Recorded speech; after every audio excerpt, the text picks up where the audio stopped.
गीता अध्याय 15 के श्लोक 16-17 में 3 प्रभु बताए हैं। ये 3 प्रभु कौन हैं? किस प्रभु की शरण में जाने के पश्चात जन्म और मरण समाप्त हो सकता है? 3 प्रभुओं में सबसे उत्तम परमात्मा कौन है? कैसा है?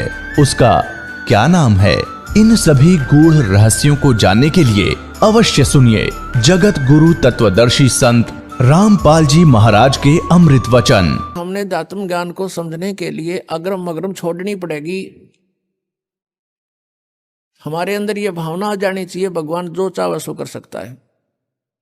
एक वचन में सब ब्रह्मांडों की रचना कर सकता है। 1 सेकंड के अंदर सबका विनाश करके इनको तय करके रख सकता है, और दूसरी सेकंड में एज इट इज कर सकता है। जैसे आप बैठे हो एज इट इज न्यू का न्यू वहीं से शुरू करवा दे आपके जीवन को।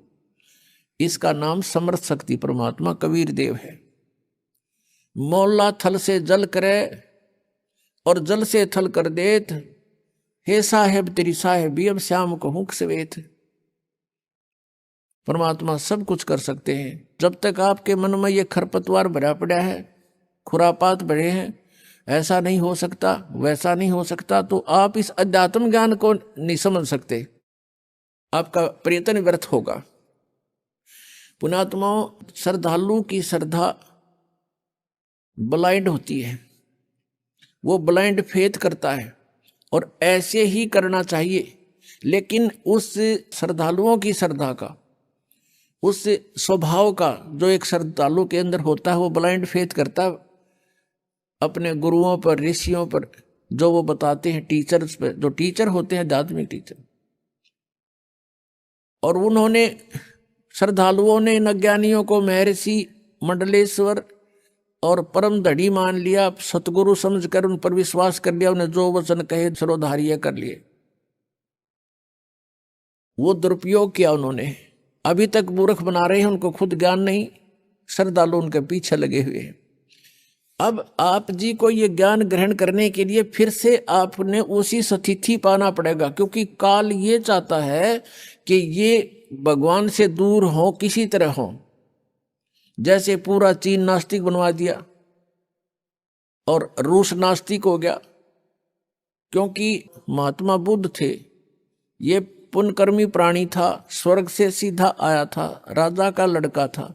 जो व्यक्ति स्वर्ग से आया है तो यहाँ के सुख उसको कुछ नहीं लगते, उसका मन नहीं लगा, पिछले संस्कारों ने अंगड़ाई ली, वो घर त्याग कर चला गया, मनमुखी साधना शुरू कर दी, हठ योग किया, मरने को हो गया। गया के अंदर एक माई ने उसका मुंह का दूध चावल लगाए, जब वो धीरे धीरे होश में आया, कुछ फिर आहार करने लगा, तब उसने कहा था starvation could not lead to salvation, भूखा मरण तो भगवान नहीं मिल सकता। फिर उसके पिछले संस्कार थे कुछ, उसके कारण उसके वचन में शक्ति थी, लाखों लोग अनुयायी हो गए, लेकिन वे ऑफ वर्शिप ठीक नहीं थी। जैसे पूरा चीन महात्मा बुद्ध के विचारों से प्रभावित होकर उसके साथ धार्मिकता से लगे थे, ना कि राजनीति से। अब आगे चल के महात्मा बुद्ध के द्वारा बताए गए साधनों से, वे ऑफ वर्शिप से, पूजा की विधि से कोई लाभ हुआ नहीं, वो नास्तिक होने थे। क्यों? भगवान है ही नहीं फिर। तो ये यही चाहता है कि जैसे ही ये लाखों करोड़ों व्यक्ति नकली गुरुओं के पास पहुंच गए, अच्छी आत्माएं श्रद्धा से बैठे हैं और सोचते हैं मोक्ष होगा, अब उनको इस ज्ञान का पता चलेगा, परमात्मा के सच्चे ज्ञान का, तो वहां से भागेंगे वह। ऐसा कोई पागल नहीं आज के दिन, ऐसा बावला नहीं है कि उन मूर्खों के फिर भी चिपका रहेगा, और फिर भी चिपका रहेगा तो है उल्लू पड़ा रहेगा वहां पर। तो यहां जब आएंगे वो व्यक्ति, क्योंकि वो ज्ञान तक ज्ञान सुन रखा उन्होंने, और वो 20-20 वर्ष से ठोक रखा अंदर। अब वो धीरे धीरे जब ये ज्ञान यहां से शुरू होगा, तो वो उनके मन में वो खुरापात विद्यमान होंगे जो पहले अज्ञान सुन रखा। वहां तो वो ब्लाइंड फेथ कर रहे थे, अब यहां ब्लाइंड फेथ हो नहीं सकता, क्योंकि वो दूध के जले हुए हैं। अब छाछ को भी फूकेंगे तो उनको टाइम लगेगा सेट होने में।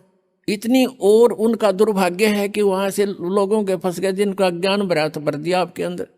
लेकिन अंत में फिर आपने जब ये ज्ञान और ये प्रमाण सामने आएंगे, फिर आपने पुनः फिर ब्लाइंड फेथ करना पड़ेगा इस दास के ऊपर। और जब आपके हृदय की अग्रम मग्रम खत्म हो जाएगी, ऐसा नहीं वैसा नहीं, तब भक्ति शुरू होगी।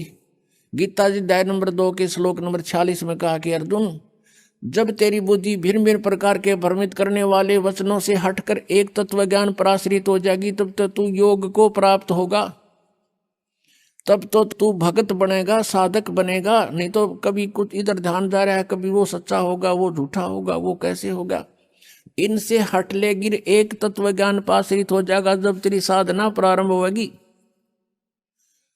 तो दास का प्रयत्न है कि आपके सारे ये संशय नाश करूं और तत्व ज्ञान से आपको पुनः फीड करूं, भरूं, और फिर आपके अंदर एक आस्था भगवान पूर्ण परमात्मा की इतनी दृढ़ हो जाए कि आप फिर डगमग ना हो। और इसके बिना आप इस मार्ग पर चल नहीं सकते, क्योंकि काल का दाव है, पल पल पर वो छल करता है।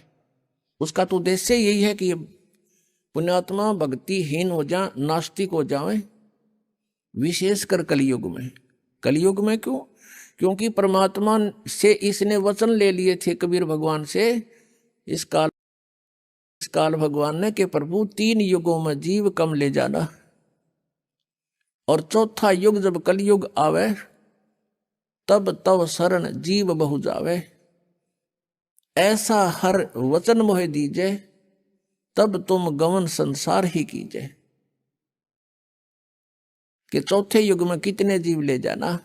लेकिन चौथे युग में ये भी प्रार्थना की थी इस काल ने कि हे प्रभु, जो आपके ज्ञान को स्वीकार कर ले वो आपका, और आपके ज्ञान को स्वीकार ना करे तो उसके साथ जबरदस्ती ना करना, वो मेरा। परमात्मा ने कहा ये तो अंडरस्टूड है, ठीक है, क्योंकि भगवान के ज्ञान को सुनकर ही हम इनसे चिपक सकते हैं। नहीं तो काल का जो जाल है उसमें साधना भी कर रहे हैं, सारी बकवाद भी कर रहे हैं, तो ठीक है, वो भक्ति है नहीं वहां पर। कहते हैं साध सोए जो सीधा चाले, भगत वही होता है, साध माने साधक, जो सब बुराइयों से बच गए और यहाँ की सतिथि से परिचित होकर के सही सीधा चले, मर्यादा में रहे, बुराइयों से बच कर चले। संसार के जो चोज हैं, इन चोचलों से बच्चे, नाचना गाना फंड करना डीजे बजाना, ये कोई एक भक्तों के लक्षण है। फिर उनको डर नहीं भगवान का।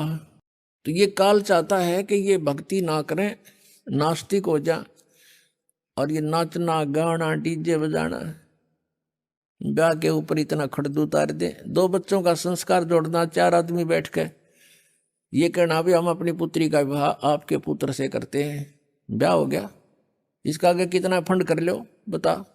शादी बच्चों के वचन से हो गया, वचन से पराये होते हैं, वचन से सारी सृष्टि रची हुई है, वचन के ऊपर रहे आदमी खरा तो उसको हर तरह से सुविधाएं प्राप्त होती हैं।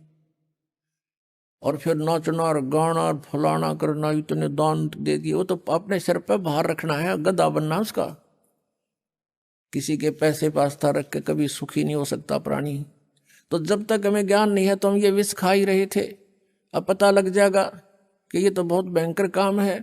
कहते हैं तुमने उस दरगाह का मैल नहीं देखा और धर्मराज के तिल तिल का लेखा, कौन बिराने बाहर न डोवे। फिर जैसे कल आपको कथा सुनाई थी, एक साधु संत बन रहा था, नकली भगत ने उसको प्रार्थना किया भक्ति कर लो हमें सेवा मिल जाएगी संत की, वो उसके चौबारे में रहने लग गया। भगत सेवा करता, वो खा कर सो जाता, कुआड़ बंद करके महात्मा साधना करता है। फिर वो मृत्यु के उपरांत उसके ही घर पर बैल बना और बैलगाड़ी में जोड़ कर उसके खाए हुए के पूरे कर रहा था। जब परमात्मा गरीबदास जी को उस पर दया आ गई नकली पे, तब उसको बताया भाई तूने भक्ति करी नहीं और इसका अन्न खाया, ये पूरा करना पड़ेगा तुझे, लठ खा के कर ले चाहे राजी खुशी कर ले, पूरा करना पड़ेगा। फिर वो चल पड़ा अपना सीधा होके। तो कहते तुमने उस दरगाह का मैल नहीं देखा, धर्मराज के तिल तिल का लेखा। तो आप किसी से दहेज लेते हो, वो आपके ऊपर भार बन गया और उसका फिर पूरा आपने देना पड़ेगा। किसी का बैल बनोगे, किसी की भैंस बनोगे, किसी का खच्चर बनोगे, वो पूरा करना पड़ेगा। फिर क्यों सिर में दर्द करे? जैसे किरका जहर का रंग होरी हो, कहो कौन तिस खावे राम रंग होरी हो। जैसे विष का कोई कण पड़ा हो किता है और आपको पता है यू कण है और विष का है, हाथ भी ना लाओ, एक किसी और वस्तु से पकड़ के किरा कित फेंक काओगे। तो ऐसे जो आप ये क्रियाएं कर रहे हो, रिश्वत ले रहे हो या किसी से दहेज ले रहे हो या किसी की हेराफेरी कर रहे हो हैं या कोई ब्याज ले रहे हो, कहते हैं ये जहर खा रहे हो आप, तो गिलास के गिलास पी रहे हो। और एक किरका भी जहर का खाना नहीं गवारा होगा। तो कहने का भाव यह है कि हम अज्ञानता के वश ये नालायकी कर रहे हैं, और जब पता लग जाएगा इतनी भयंकर मार पड़ेगी इसकी। तो जैसे किरका जहर का रंग होरी हो, कहो कौन तिस खावे राम रंग होरी हो। कहते कौन खाओ फिर जहर ने, पता लग गया था। तो बिना ज्ञान के दुख पा रहे हम यहाँ पर, और भगवान देगा जो पूरा पट्टेगा किसी के दूसरे के धन से चोरी से। आज तक कोई सेठ नहीं हुआ। अब जो प्रसंग चल रहा है हम वहीं आते हैं कि जो साधनाएं शास्त्र विधि त्याग के मनमाना आचरण करते हैं उनको कोई उपलब्धि आध्यात्मिक मार्ग की नहीं होती। परमात्मा कहते हैं डंब करें डूंगर चढ़ें। डूंगर कहते हैं ऊंची सी पहाड़ी पाल टीले पर जहां से दूर से दिखाई दे। डंब करें डूंगर चढ़ें, अंतर झीनी झूल, और जग जाने ये बंदगी करें ये बो है सूल बबूल। आम जनता तेनों सोचा बड़ा साधक साधना कर रहा है, देखो सुबह से लेकर शाम तक अपना तप करता है।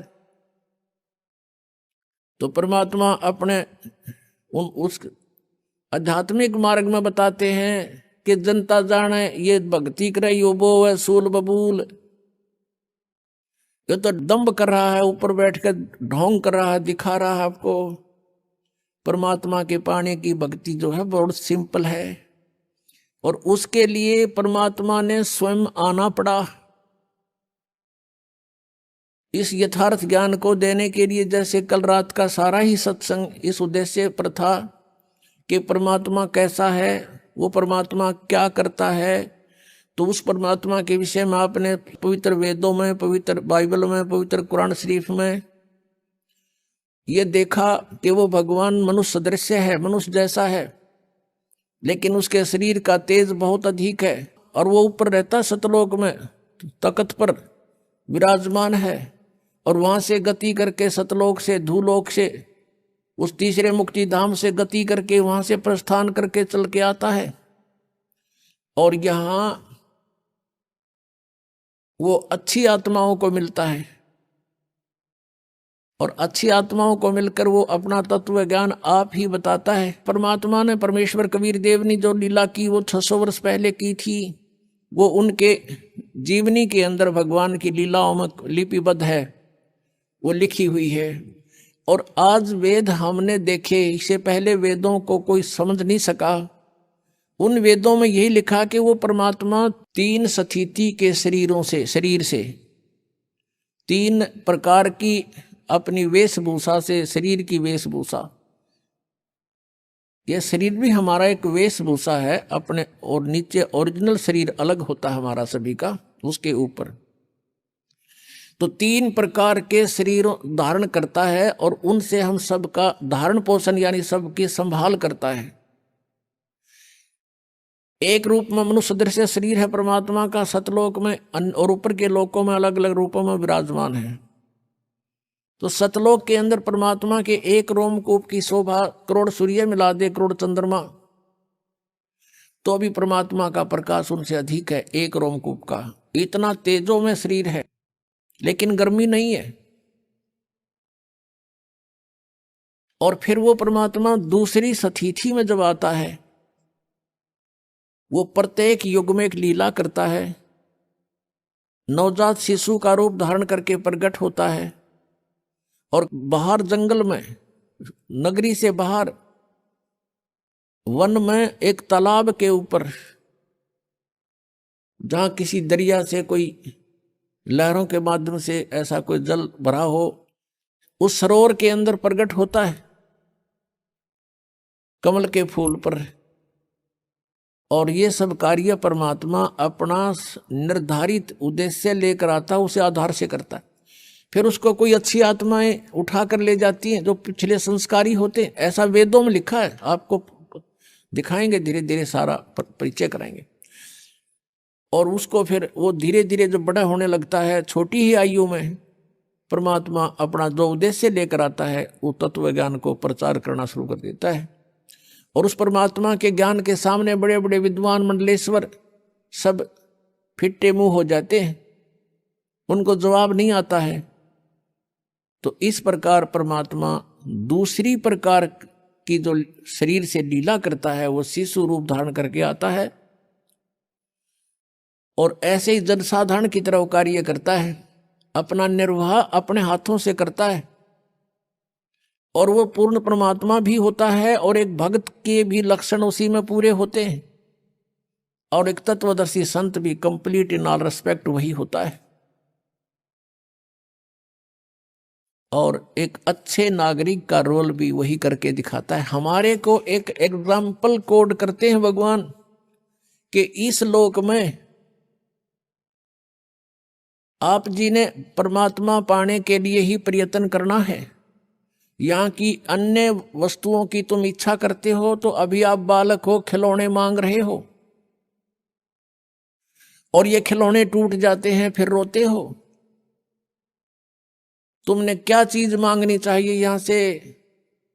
साईं इतना दीजियो जा मैं कुटुंब समावे, हम भी भूखे ना रहे अतिथि न भूखो जावे।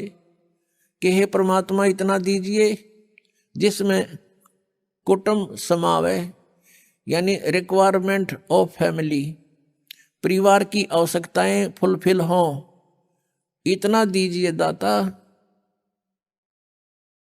और हम भी भूखे ना सोएं और कोई अतिथि आ जावे वो भी भूखा ना रहे, इसे अधिक नहीं चाहिए। परमात्मा कहते हैं घर तो 3.5 हाथ और गना तो 4.25, कह कबीर अधिका गह ताको नहीं विचार।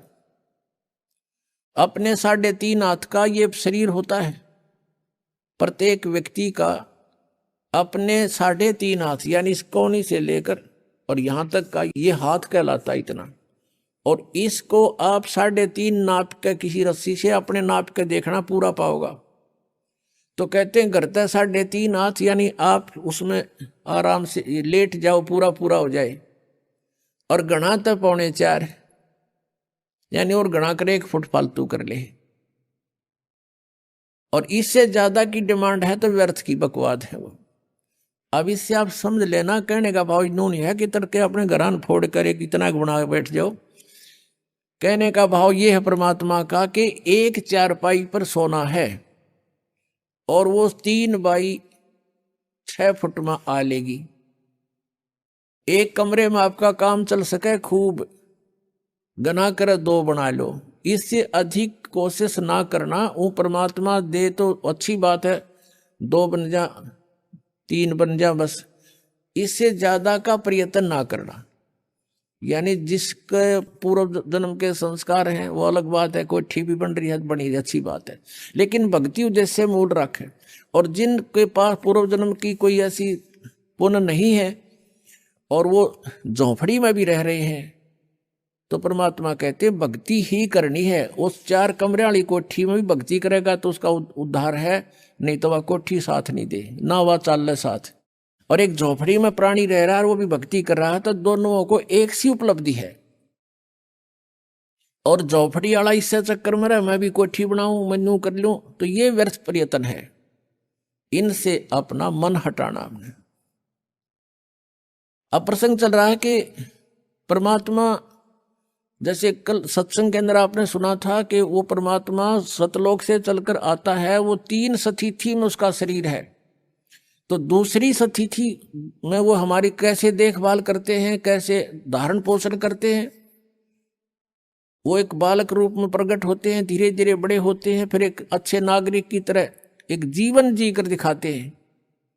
परमात्मा कबीर जी जुलाहे का कार्य करते थे, दानक का कपड़ा बुनते थे, लोगों का सूत आता था, उस सूत को से कपड़ा बनाकर उससे जो मेहनताना प्राप्त होता था उसको ग्रहण करते थे।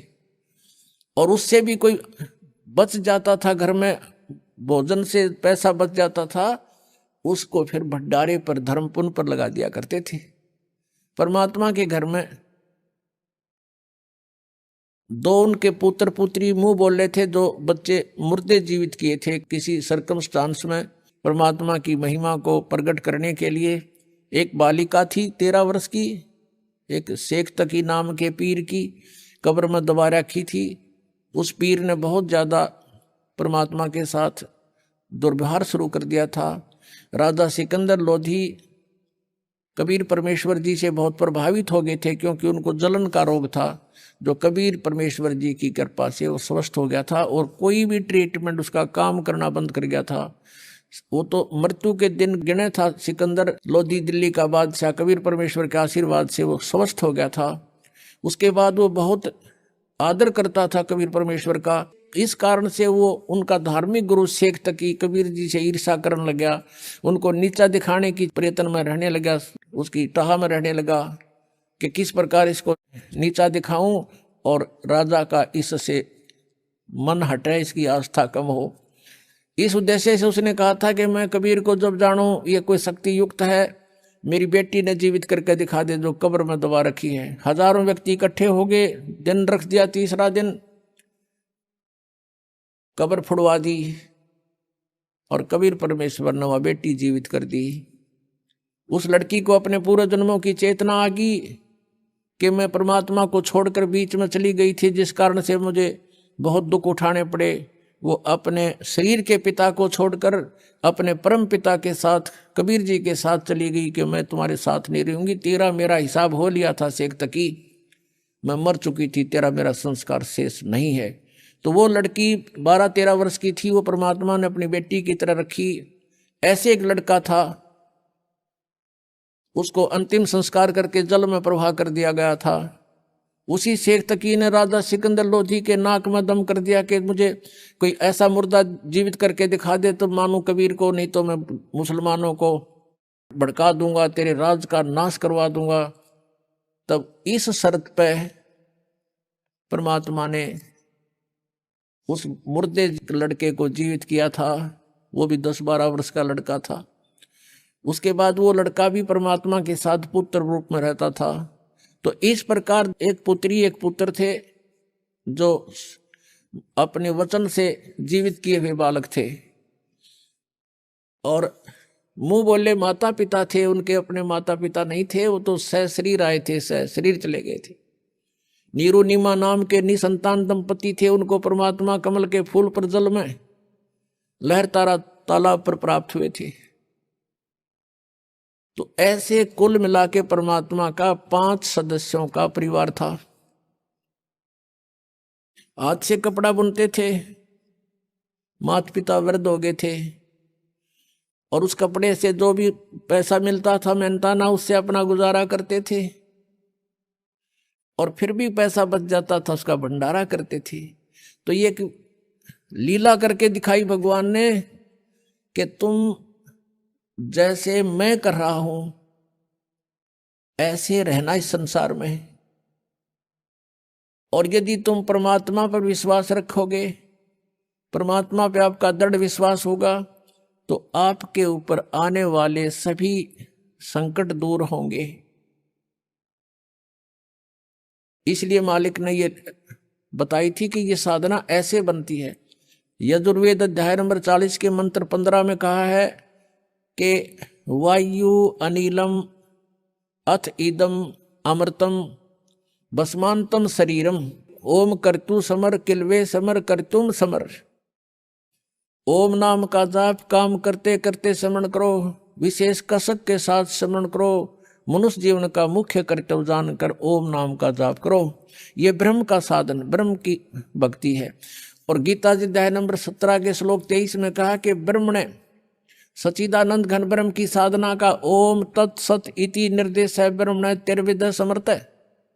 उस परमात्मा सच्चिदानंद घन ब्रह्म परम अक्षर ब्रह्म की साधना के 3 मंत्र का जाप है, ओम तत् और सत। ओम तो ब्रह्म का, तत् ये सरपुरुष का सांकेतिक है, वो अलग मंत्र है, और सत ये परम अक्षर ब्रह्म का है, परम अक्षर पुरुष का है।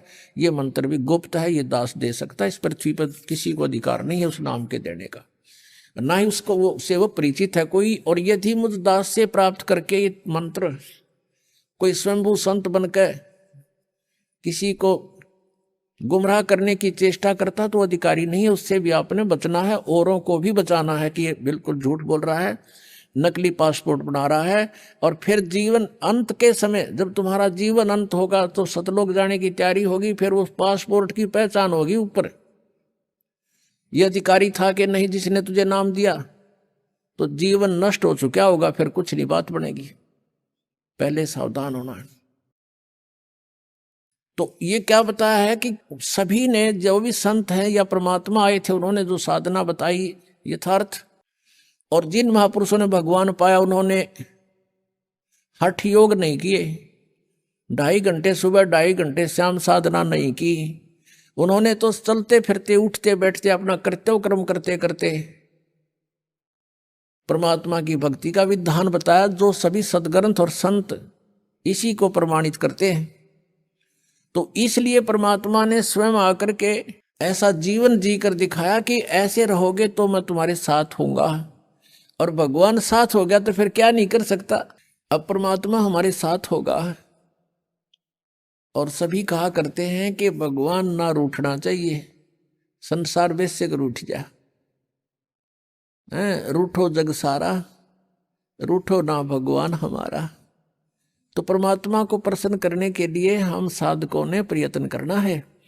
और किस तरीके से भगवान राजी हो, किस तरीके से किस विधि से भगवान प्रसन्न हो, हमने वो सारे तरीके अपनाने पड़ेंगे अपने प्रभु को प्रसन्न करने के लिए। तो वो तरीके स्वयं परमात्मा आकर बता के गए। एक तो छल कपट नहीं करे, चोरी ठगी जारी नहीं करे, किसी की आत्मा नहीं दुखा अपने स्वार्थवश, और भी मन कर्म वचन से भी किसी को दुख नहीं दे। तुमने उस दरगाह का मैल नहीं देखा, धर्मराज के तिल तिल का लेखा। हम मन में बुरा सोचते भी हैं किसी का, वो भी अकाउंट आपका लिखा जाता है। और यदि आप किसी का भला सोचते हो और आप कर भी नहीं सकते हो तो भी आपका गुड अकाउंट बनता है, अच्छा लेखा बनता है। तो हमने पहले तो अपने आप को बहुत सेट करना पड़ेगा। हम घने बिगड़ गए, एक दिन से नहीं, हम तो असंख्य युगों से बिगड़े हुए हैं। और अब हमें सेट होने का ये मार्ग मिला है, विधि मिली है, ये औषधि मिली है, जिससे हमारे अंदर के विकार जलेंगे। इस ज्ञान से हम सेट होवांगे, और फिर सेट होवांगे तभी परमात्मा के निकट जाएंगे। क्योंकि हम सभी प्राणी एक ही परमात्मा के हैं, चाहे हाथी है चाहे चींटी है, राजा है या रंक है, हिंदू है मुसलमान या सिख या ईसाई है। इस काल ने हमें भ्रमित करके अलग अलग बना दिया। हम अलग हुए क्यों करे? क्योंकि हमने भगवान की चाह है, हमने भगवान पाने के लिए ही हम मुसलमान बने, परमात्मा पाने के लिए हम हिंदू बने, भगवान के लिए हम सिख बने, भगवान के लिए हम ईसाई बने, क्योंकि ईसा जी के वचनों का अनुसरण करने वालों को ईसाई कहने लगे। तो हम इसलिए अलग अलग हुए। अब हम बुद्धिमान हैं। पहले तो हम एक व्यक्ति पर आश्रित थे, किसी संत गुरु पर, उसने जो बता दिया हम सही मानते थे। अब हमारे सभी सदग्रंथ और जिन महापुरुषों ने परमात्मा पाए उनके विचार ये बताते हैं, और उनके सब एक मेल खाते हैं। तो हमने अब उन भ्रमित वचनों को छोड़ना पड़ेगा, चाहे वो हिंदू धर्म के हैं, चाहे वो ईसाई धर्म के हैं, चाहे वो मुसलमान धर्म के या सिख धर्म के हैं, जो शास्त्र प्रमाणित नहीं है, उनको त्यागना पड़ेगा। और तभी हम भगवान के निकट जा सकते हैं। तो वो कौन से हैं, उसमें चाहे मर्यादा भंग हो, चाहे को धार्मिक हमारे लोग नाराज हो, इसकी परवाह नहीं करनी है। हमने अपना कल्याण करवाना है। तो इस प्रकार हम उस परमात्मा के निकट पहुंच सकेंगे। उसके लिए क्या करना है? उसके लिए भगवान ने स्वयं आकर के हमें यही बताया है कि मैं जो रिहर्सल करके दिखा रहा हूं तुम ऐसे रहना। अब परमात्मा ने क्या क्या लीलाएं की, साईं इतना दीजियो जा मैं कुटुम समावे, हम भी भूखे ना रहे अतिथि न भूखो जावे। यानी जो भक्ति हम करते थे, जो साधना हम करते थे, कि किसी ने भी कैसे ही बता दिया हम उसी तरह करने को तैयार हो जाते थे। अब प्रसंग चल रहा था कि ये सुबह 2.5 घंटे, शाम में 2.5 घंटे बैठने का विधान ये संत मत का नहीं है, ये तो हठ योग है। और ये तो हजारों वर्ष करके देख लिया, इससे कुछ भी ना मिल रहा। और कहते ध्यान लगाते हैं, ये नकली पंथ वाले कहते हैं हम सीधा तिरकुटी पर जाते हैं, और तिरकुटी यहाँ नहीं है, तिरकुटी इसके पीछे है, इस बैक साइड में। और कहते हैं तिरकुटी से हम सीधा ऊपर को चलते हैं। ऊपर कहाँ जाओगे तुम? न सतनाम का बेरा ना सतलोक का बेरा। सतनाम को कि कहीं तुम स्थान बता रहे हो, और सतनाम को कहीं सतपुरुष बता रहे हो। और सतनाम तो जड़ है सारे मार्ग की। सतनाम 2 अक्षर का मंत्र है, इस चीज में एक ओम है, एक तत् है। तत्व सांकेतिक ये दास बताएगा, जो जिनको सतनाम प्राप्त है 2 अक्षर का, वो श्वास उस श्वास से उसका सिमरण है, तो वो सतनाम है। इनको सतनाम कहना मेरा नाम दे। ये 5 ओंकार रंकार ज्योत निरंजन, ये तीनों काल के सर्व में, और सोहम और सतनाम। यहाँ सतनाम नाम बता रहे, वहाँ इनकी जो एक पुस्तक है, ये सारवचन राधा स्वामी वार्तिक, उसके अंदर लिखा है कि वो सतनाम चौथा लोक है, चौथा मंजिल है, और फिर वही सार शब्द है, वही सार नाम है, सतनाम ही। और सतनाम ही सचखंड सतलोक है, सतनाम ही सतपुरुष है। अरे झूठा ज्ञान और ध्यान कहाँ लाओ तुम? ये बाद विदा चतुराई, तुम्हारा ज्ञान यूजलेस है, तुम ध्यान कहाँ लगा रहे हो? तुम्हारा थ्योरी गलत है, प्रैक्टिकल क्या करोगे तुम? तो जिन भी महापुरुषों ने परमात्मा मिला, किन किन ने मिला? आदरणीय धर्मदास साहिब जी को, आदरणीय मलुकदास साहिब जी को, आदरणीय दादू दास साहिब जी को, आदरणीय नानक साहिब जी को, आदरणीय गरीबदास साहिब जी को, गांव छुरानी जिला ददर हरियाणा वाले को, आदरणीय घीसा दास साहिब जी को, गांव खेकड़ा जिला मेरठ उत्तर प्रदेश में। इन महापुरुषों ने परमात्मा पाया, और उन्होंने उनकी साधना देख लो उन्हें कैसी की। जैसे गरीबदास जी किसान थे, खेती करते थे और भक्ति भी करते थे, और परमात्मा स्वयं आए थे, जुलाहे का कार्य भी करते थे। वो कभी हठ योग उनके जीवन में आप दिखा दो इतिहास में या उनकी वाणी में कहीं भी किया या लिखा हो। ऐसे ही आदरणीय नानक साहिब जी किस खेती करते थे, पहले तो नौकरी करते थे, वो नौकरी भी त्याग दी, जो भगवान से परिचित हुए, सचखंड जाकर वापस आए, वहां देखा भगवान को, सतपुरुष को, कबीर साहिब को, वापस आते ही सब नौकरी भी त्याग दी, और 12 वर्ष तक परमात्मा का प्रचार किया इधर उधर घूम फिर के। फिर परमेश्वर का आदेश हुआ कि आप बैठ जाओ, आपका विरोध बहुत हो जाएगा, काल के दूत सक्रिय हो गए हैं, आप घर पे अपना साधना करो और आने दो समय, अब इस नाम को गुप्त रखना। नानक साहिब जी को कह दिया गया था कि इस सतनाम को, ये 2 अक्षर का जो मंत्र है, ओम और दूसरा तत्, इन दोनों का जाप स्वयं नानक साहिब जी करते थे, लेकिन आगे किसी को ये नाम प्रदान नहीं किया, और ना ही इस नाम का जाप करने का आदेश दिया, क्योंकि परमात्मा का आदेश था। जैसे कबीर परमेश्वर जी की वाणी में लिखा कि धर्मदास तो 1,00,000 दुहाई, ये सार नाम कितबार न जाई, ये सार नाम बार जो पढ़ी, और बिचली पीढ़ी हंस नी तरही। धर्मदास तो 1,00,000 दुहाई, ये मूल ज्ञान कहीं बार न जाई, मूल ज्ञान बार जो पढ़ी, बिचली पीढ़ी हंस नी तरही। मूल ज्ञान को तब तक छुपाई जब तक 12 पंथ मिट जाई। एक तो मूल ज्ञान है, जो ज्ञान मूल ज्ञान ये ज्ञान है जो अब दास आपके समक्ष रूबरू करा रहा है। एक मूल मंत्र है सतनाम सार नाम, इनको भी गुप्त रखना था, नित्यकाल के दूत सारे यही नाम देते मिलते, वो अधिकारी वो है नहीं, और जनता भ्रमित हो जाती कि वो भी वही मंत्र देते हैं, वो भी वही साधना बताते हैं। एक कोगल है, अब वो एक कोगल भी ना छोड़ी, परमात्मा ने सीधा बख्शी, वो उआ बाई बकते हैं, एंड वेंड के नाम देते हैं, और 5 नाम काल के जानो, तब दानी मन शंका आनो। 5 काल आप पे के हैं, जिसको ये तुलसीदास हाथरस वाले को ये मानते हैं कि इन्हीं की कुछ प्रेरणा पा करके तो इस शिवदयाल जी जो थे इनके परम धनी, उन्होंने प्रेरणा पा करके साधना शुरू की थी, लेकिन उनका गुरु नहीं बताते वो। तो वो 500 नामों को काल का बताते हैं, ये 5 नाम पर गाटा जोड़ रहे, तो ये कहाँ जाएंगे? इसी दे काल के मुख के अंदर है। तो पुण्यात्माओं, दास के इस प्रयत्न को निंदा या किसी का वो नहीं समझना, एक परोपकार समझना। कई भक्त कहते हैं आपके गुरुजी जो है निंदा करते हैं दूसरों की, नहीं। जैसे एक बार किसी ने 500 के नोट नकली छाप लिए और वो ठग रहा था जनता को। सरकार को पता चला, ओरिजिनल और डुप्लीकेट दोनों साथ साथ दिखाए थे कि ये ओरिजिनल है, इसमें ये लक्षण है, ये डुप्लीकेट है। अगर ऐसा हो तो उसको ग्रहण ना करना, वो नकली है। तो कोई ये कहे कि ये निंदा कर रहे हैं क्यों किसी के नोट को बेकार बता रहे हैं, तो वो निंदा नहीं थी, महापरोपकार का कार्य था सरकार का। लाखों लोग बच गए ठगने से, तो दास का वही प्रयत्न समझ लेना, ये किसी की निंदा नहीं है, ये महापरोपकार का कार्य कर रहा है। अंत में देखना इसका कितना अच्छा रिजल्ट आएगा।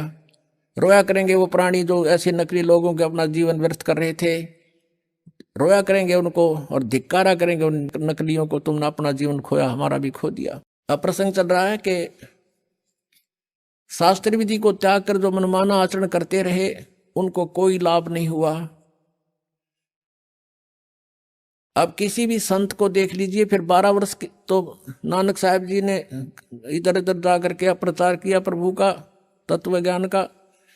फिर 16 वर्ष तक अपने घर पर रहकर खेती की, जैसा भी वो कर सकते थे उसमें, और अपनी भक्ति भी की। कोई उनके पास आ जाता था, उनको तत्व ज्ञान समझाते थे, लेकिन सतनाम नहीं दिया किसी को। अपने आत्माओं कई कारण होते हैं। कई भक्त ये भी सोच बैठेंगे कि भाई नानक साहब जी ने फिर नाम नहीं दिया, तो उनके साथ जो अनुयायी बने हैं, सिख समाज बना है, तो उनका तो जीवन व्यर्थ हो गया। उनका जीवन व्यर्थ नहीं हुआ। कारण क्या था? जैसे उन्होंने एक ऐसी विधि बता दी, पुण्यात्माओं, हम कोई एक दिन के जन्मे नहीं हैं, हम कोई एक जन्म में ही, इसी जन्म में हम ये दुख या कष्ट नहीं भोग रहे हैं, असंख्य जन्मों से हम कष्ट उठाते हुए आ रहे हैं, असंख्य जन्मों से। और जब तक ये ट्रीटमेंट पूरा नहीं मिलेगा, हमारा रोग नहीं कटे जन्म और मरण का। आज से 600 वर्ष पहले, 550 वर्ष पहले नानक देव जी को परमात्मा मिले थे। उन्होंने फिर उनसे कहा था कि अभी आप इस ज्ञान का प्रचार अवश्य करो, लेकिन यह सतनाम नहीं देना, ना बताना किसी को। तो अब शंका उत्पन्न होती है कि उनके अनुयायियों का फिर जीवन नष्ट हो गया। जैसे उनकी जन्म साखी में, समुद्र की साखी में प्रमाण है, बाला और मर्दाना ये 2 भक्त बहुत अच्छे सेवक थे, श्रद्धालु समर्पित थे नानक जी पर। तो आदरणीय नानक साहब जी के साथ ही रहते थे। उनके सतलोक गमन के उपरांत जो द्वितीय सेकंड जो अधिकारी हुए नानक साहब जी के, वो अंगद देव थे। उन्होंने बाला और मर्दाना से पूछा कि आप उनके साथ रहते थे, गुरुजी कैसी क्रियाएं करते थे, कैसे रहते थे, वो सब कथाएं सुनाई। एक समय की कथा सुनाई कि जब हमने प्रार्थना की नानक साहब जी से कि हमें श्रीलंका दिखाओ, तो उन्होंने कहा आंखें बंद करो। हमने आंखें बंद करी और कहा खोलो, तो खोली। हम समुद्र के किनारे खड़े थे। फिर आदरणीय नानक साहब ने कहा कि मेरे पीछे पीछे आ जाओ, इस समुद्र के ऊपर, जल के ऊपर, और वाहे गुरु बोलते रहना। मर्दाना और बाला वाहे गुरु करते हुए चल पड़े। जब मर्दाना ने देखा कि गुरुजी तो ओम सोहम का जाप जप रहे हैं बोल बोल के, तो मर्दाना भी ओम सोहम कहने लग गया। वो जल में डूबने लगा। जब आदरणीय नानक साहब ने कहा कि मर्दाना तो मेरी नकल ना करे, मैंने जो कहा तो वही बोल, मर्दाना फिर वही वाहे गुरु करने लगा। फिर जल के ऊपर थल की तरह चल पड़ा।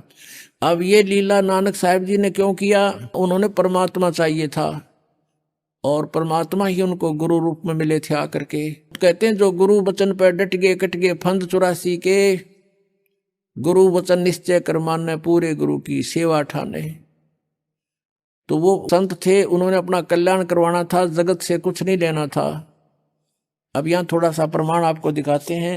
पुण्यात्माओं, ये अध्यात्म ज्ञान है, जब तक आप इससे ओतप्रोत नहीं हो जाओगे, आपका मन टेकन ना दे तुमने, आपके मन के सारे शिकंजे काट देने, सबकी ये खत्म कर देने इसकी सारी बकवाद, ताकि वो सेट हो जाए और आपने तंग ना करे, भक्ति कर लेने दे। इसलिए सब प्रमाण उन महापुरुषों के दिखाए जा रहे हैं, ताकि ये मन बकवाद छोड़ दे और आपका सहयोगी हो जाएगा। और जब ये आपका सहयोगी हो जाएगा, यो काल का एजेंट है, इसकी स्पीड बहुत जबरदस्त है, फिर यो इधर भी डूंडा उठा देगा। आपको दिखाते हैं जन्म साखी भाई बाले वाली, देखिएगा, सब तो बड़ी भाई बाले वाली जन्म साखी doctor Jawahar Singh Kripal Singh and company, ये इसके प्रकाशक हैं। ओम सतगुरु प्रसादी, ये है ई जन्म साखी, अज तक छप चुकियां नालों वड्डी है, सब तो वड्डी ते पुरातन है, भाई बाले वाली जन्म साखी श्री गुरु नानक देव जी दी पंजे साहिबां दी साखी ते 10 पातशाहां दे जीवन समेत मुकम्मल साखियां हन। प्रकाशक Shri doctor Jawahar Singh Kripal Singh and company. ये कहाँ से छपी है? पुस्तकां वाले गली नंबर 8 बाग रामानंद अमृतसर। तो अब इसके 547 पृष्ठ पे समंदर दी साखी, पृष्ठ 547, यहां से पढ़ेंगे। बाला संधु वाच, ये बाला संधु वाच, संधु इसका गोत्र था बालाजी का, बाला संधु वाच। अब वो बाला संधु बोला, ताते हे गुरु अंगद जी,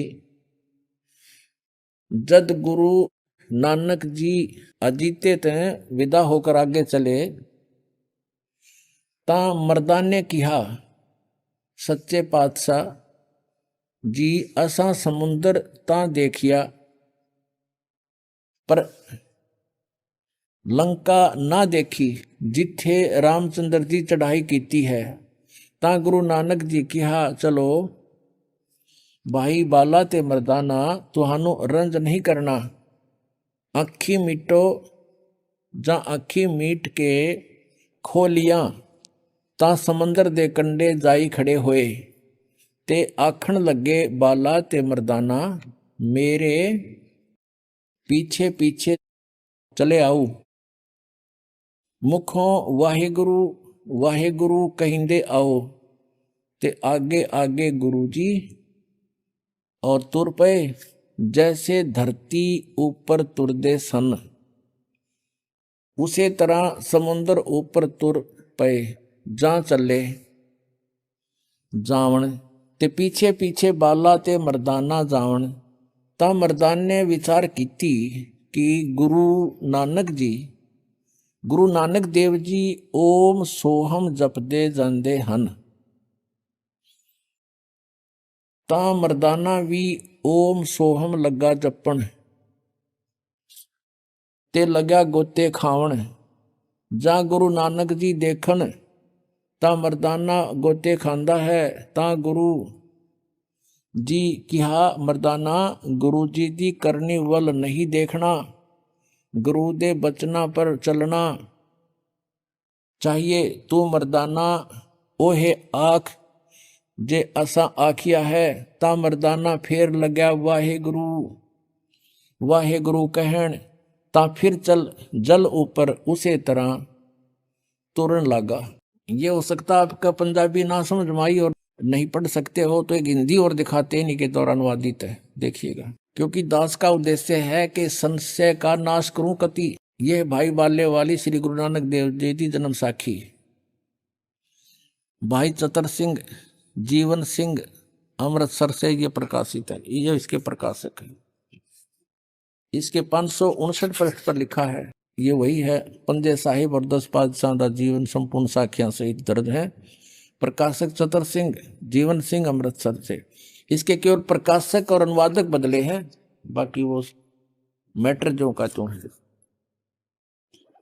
ये है 559 पृष्ठ। और समुद्र दी साखी। समुद्र दी साखी। एक दिन मर्दाने ने कहा, हे महाराज, मेरा मन चाहता है कि समुद्र में जो लंका है वहां का भ्रमण किया जाए। गुरुजी ने कहा, अच्छा, आप लोग अपने नेत्र बंद करो। जब मैं और मर्दाना ने नेत्र बंद करके क्षण पीछे खोले, तब हम लोग गुरुजी के साथ महान समुद्र तट पर खड़े थे। अब गुरुजी ने कहा कि तुम लोग समुद्र के जल पर वाहेगुरु जप करते पैदल ही चले आओ। हे गुरु अंगद देव जी, हम लोग गुरुजी के पीछे पीछे उसी प्रकार जा रहे थे जैसे सूखी पृथ्वी पर चला जाता है। आगे आगे गुरुजी ओम सोहम का जप करते चले जा रहे थे। तब मर्दान ने सोचा कि हम भी ओम सोहम का जप क्यों ना करें। तब मर्दाना भी ओम सोहम की रट लगाने लगा। बस वह लगा गोते खाने। गुरुजी ने पीछे देखा तो हंस कर कहने लगे, मर्दाना से इसका धर्म है कि वह गुरु के बताए मार्ग पर चले, इसलिए तू वाहे गुरु ही जप, तेरा उसी में कल्याण है। जब मर्दाने वाहे गुरु नाम की रट लगाई, फिर वह पूरा प्रकार पानी पर चलने लगा। पुण्यात्मा, ये आध्यात्मिक मार्ग है, अभी तक छुपा के रखना था, परमात्मा का आदेश था। इसी में हमारा हित था जो महापुरुषों ने परमात्मा की आज्ञा का पालन किया। अब पूरे सिख समाज में ये मंत्र नहीं है, और इस कारण से क्योंकि गुरुजी ने मना कर दिया, तो ये सपने में भी नहीं, इसका जिक्र भी नहीं किया किता है। और गुरु ग्रंथ साहिब के अंदर जब संग्रह करने लगे अंगद देव जी, वैसे इनका संग्रह तो गुरु अर्जुन देव जी ने किया था, फिर भी वाणी सभी महापुरुषों ने जैसे जैसे लिखी थी उस समय इस उद्देश्य से कि गुरुजी का आदेश है, ये मंत्र किसी के हाथ नहीं लगा, इसका जाप नहीं करना, किसी को पता भी ना लगे, इसलिए गुरु ग्रंथ साहिब की जो संग्रह किया वाणियों का, उस समय वो वचन ही छोड़ दिए जिसमें क्लियर मंत्र था, वो सब वाणी छोड़ दी। और इसलिए कि कहीं किसी के हाथ लग जाए और वो जाप ना कर ले, गुरु जी की आज्ञा की अवहेलना हो जाएगी। तो एक प्राण संगली बना रखी है सिख समाज ने ही। उस प्राण संगली के अंदर ये मंत्र लिखे हुए हैं, गुरु जी के वो शब्द लिखे हुए हैं जिसमें ये मंत्र स्पष्ट लिखा हुआ है कि ये जाप जप।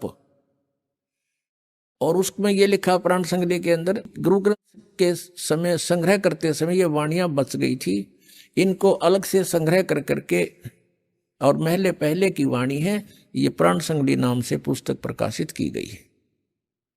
अब इसका कारण क्या था? अब आपके शंकाएं उत्पन्न होंगी कि सिख गुरु नानक देव जी ने ऐसा क्यों किया, समाज को तो इसे वंचित रख दिया, यही मूल मंत्र है, इसी से कल्याण संभव है। अपने आत्माओं, जैसे हम डॉक्टर के पास जाते हैं, डॉक्टर हमें देखता है कि इसको कोई अन्य ऐसी तकलीफ है, यदि अब इसको ये इंजेक्शन लगाए जाते हैं तो ये काम नहीं करेंगे, तो उसके लिए क्या करता है, वो ग्लूकोज शुरू कर देता है। उसमें कुछ ऐसी औषधियां शक्ति की जिससे शरीर खराब ना हो, ऐसी औषधि डाल करके, ऐसे इंजेक्शन ला करके उसको चालू कर देता है। और वो फिर उसके कारण से वो शरीर नष्ट नहीं होता। तो हमारी जो भक्ति का प्रारूप बिगड़ गया और इसमें ठग ज्यादा प्रवेश हो गए। परमात्मा ने अपना वचन के आधार से इस समय तक इस भक्ति को लाना था, आप जी को भी भक्ति की आस्था में रखना था। इसलिए कोई किसी भी देव की पूजा करता था और उसके पुराने संस्कार, पिछले जन संस्कार अच्छे थे, तो परमात्मा आपको आपत्ति आने पर मदद करता था, ये करता था वो कबीर परमेश्वर ही। और हम ये सोचते थे कि मैं श्री कृष्ण जी की पूजा करता हूँ, मेरे भगवान श्री कृष्ण ने आज मुझे ऐसा लाभ दे दिया। परमात्मा ने इस चीज की कोई चिंता नहीं, वो ये चाहते थे कि आस्था बनी रहे इनकी भगवान में। वो चाहे पत्थर की मूर्ति पूज कर भी अपनी आस्था बना रहे, इससे मुझे लाभ हो गया तो कोई प्रॉब्लम नहीं, करते रहेंगे। इस समय तक इस भक्ति को और आपको दोनों को आस्था बनाए हुए यूं का यूं रखना था। अब जैसे गुरु नानक देव जी ने भंडारे शुरू किए, पहले तो उनके अपनी खेती से वो स्वयं अपना भंडारा अपने घर से ही करते थे। जितने भी 100-200 पहले भगत थोड़े ही आते थे नानक साहब के पास, तो वो अपने ही घर से सबको भंडारा भोजन करवाते थे। फिर धीरे धीरे ज्ञान देते थे कि भाई भक्ति करनी चाहिए और धर्म करना चाहिए, भंडारा करना चाहिए। भूखा भोजन देते हैं पहुंचेंगे प्रमाण, धर्म तो दसके नहीं दसके तीनों लोग, खैर आए तुम्हें खैर है कीजिए आत्म पोख। फिर धीरे धीरे अनुयायियों को समझ में आने लगा कि हे प्रभु कुछ हमारा भी पुण्यदान हो, हम तो आपका ही खा रहे हैं सारा, हमारा कल्याण कैसे होगा। तब उन्होंने परमात्मा, अब नानक साहब जी चाहते थे कि यदि आज मैं कह दूंगा तुम घर का आटा लाइयो घी लाइयो, एक नहीं आओगा। और नानक साहब जी अपने घर से उनका भंडारा शुरू कर दिया। फिर ज्ञान दिया, भगवान का विधान बताया तो उनके समझ में आ गई, तो उन्होंने स्वयं दान करना शुरू किया, भंडारे शुरू किया, अपने ही पैसे ला ला कर दान, कोई आटा लाता, कोई घी लाता, कोई गुड़ शक्कर ले आता। परमात्मा नानक साहब जी चाहते थे कि इनमें कुछ आस्था बने, फिर ये भंडारे शुरू करवा दिए उन्होंने। ये 5 यज्ञ होती है, इसमें एक यज्ञ है धर्म की, दूसरी यज्ञ है ध्यान, तीसरी यज्ञ हवन की और चौथी यज्ञ प्रणाम, 5वीं यज्ञ ज्ञान की। तो ये 5 यज्ञ शुरू करवा दी नानक देव जी ने। अब इन यज्ञों से बहुत लाभ मिलता है, लेकिन मोक्ष नहीं हो सकता। अब इनसे क्या हुआ, फिर आगे चल के गुरु ग्रंथ साहिब का पाठ तो बहुत बाद में शुरू हुआ है। पहले ऐसे सत्संग करते थे, गुरु निर्धारित कर लिए, बाद में नानक साहब जी के जाने के बाद उत्तराधिकारी बना दिए।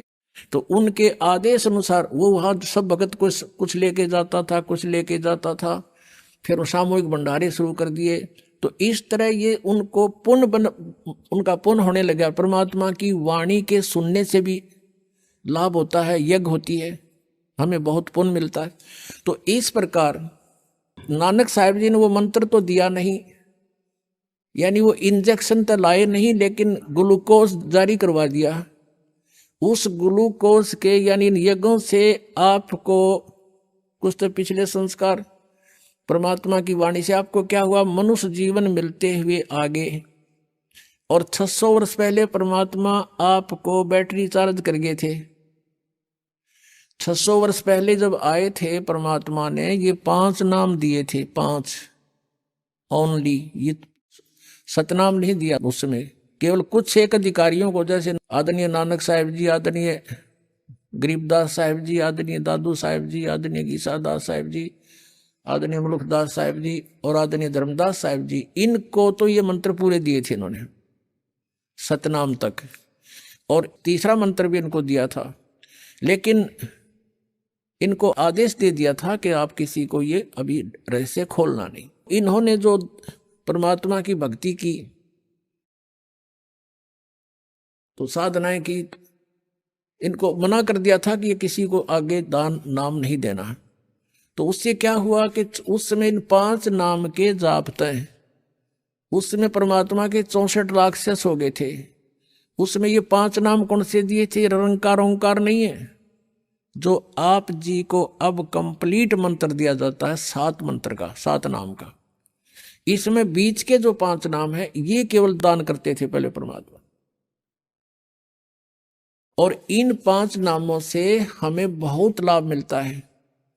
इनसे मनुष्य जीवन भी प्राप्त हो जाता है, लेकिन मोक्ष नहीं हो सकता। संसारिक सुख भी प्राप्त हो जाते हैं, लेकिन अब जब कंप्लीट आपका कोर्स हो जाएगा, फिर ये मंत्र आपको सहयोग देंगे उस मोक्ष मार्ग में।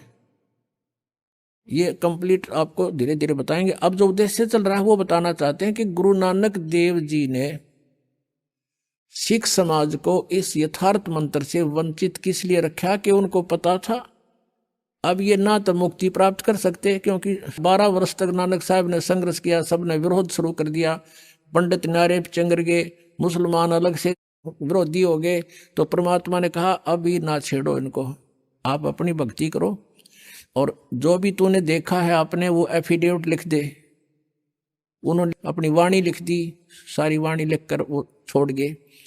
आज उनकी वाणी हमारे लिए एफिडेविट का काम करती है कि कबीर इस गो ढक्का कबीर करीम तू बे ए परवरदिगार। आइए अब हम उन श्रद्धालुओं के अनुभव जानते हैं जो जगत गुरु तत्वदर्शी संत रामपाल जी महाराज जी से दीक्षा प्राप्त कर चुके हैं तथा उनके द्वारा बताए गए भक्ति मार्ग पर चल रहे हैं। सर नमस्कार। नमस्कार सर क्या नाम है आपका?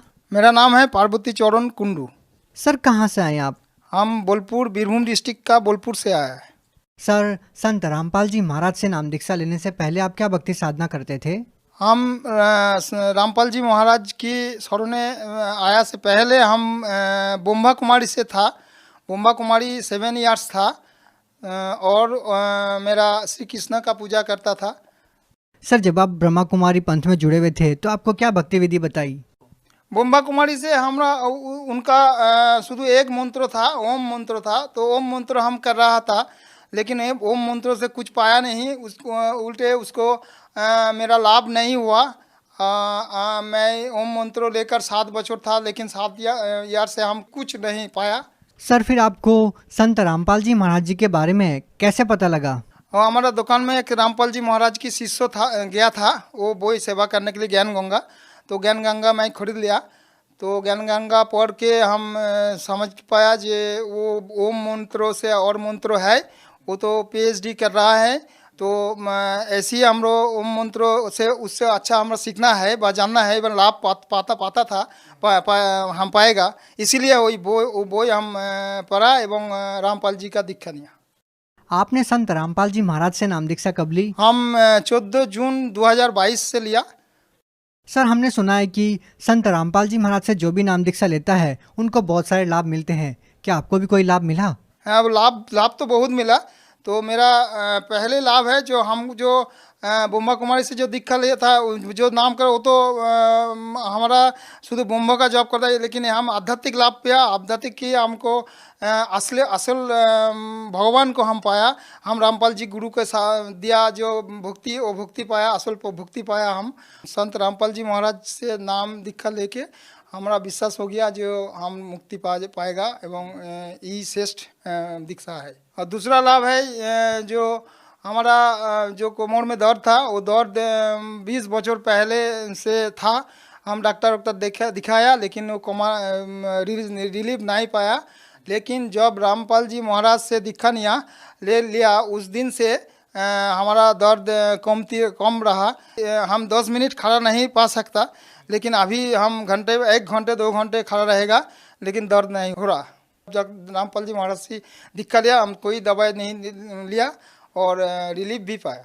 और मेरा घर में थोड़ा झगड़ा होता था, तो अशांति होता था, लेकिन रामपाल जी महाराज का दीक्षा लिया के बाद हमारा घर शांति सुख से सुख हो रहा। सर आप भगत समाज को क्या संदेश देना चाहते हैं? सब भगत को हम संदेश देना चाहता है जो आप लोग देवी का भक्ति ना करे, संत रामपाल जी महाराज से नाम दीक्षा लो और अपना कल्याण करो। जी धन्यवाद। धन्यवाद।